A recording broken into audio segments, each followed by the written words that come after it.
Hello and welcome back everyone to another CapCut tutorial where I'm going to show you how you can add texts onto your project. So let's get started right away. First of all, open up the CapCut application on your device, and once you have started your new project, you can import your desired video, audio or picture files by using the import button, and you may also directly drag and drop onto the import tab. Now once you have layered your various video and audio files, if at some point you would like to add a text element, then at the top section you can find the text option. Go ahead and click on it, and you can now add your desired text layer. You may use the default text option to add a default text, and then you can change the text elements by yourself. From the top right corner, you have various different preset styles that you can use as well, and there are various different fonts for you to choose from.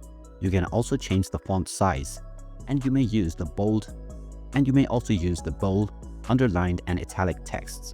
You also have the option to use all of the letters as lowercase or uppercase, as well as combined.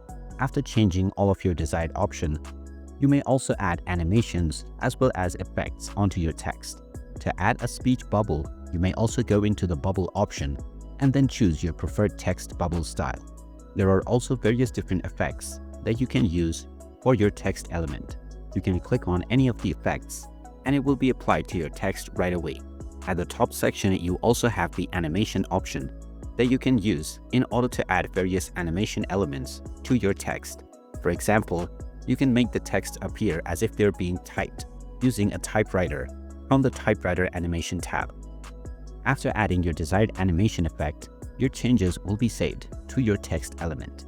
Other than the default texts, you also have various different templates based on popular styles that are being used on various different platforms and for various different provisions. You can try all of these presets to add your desired text element using your desired text effect. And there you have it. That is how easy it is to add texts within your video project on CapCut. If you find this video helpful, don't forget to hit that like button and subscribe to our channel for more useful tips and tutorials. Thanks for watching, and I'll see you again in the next one.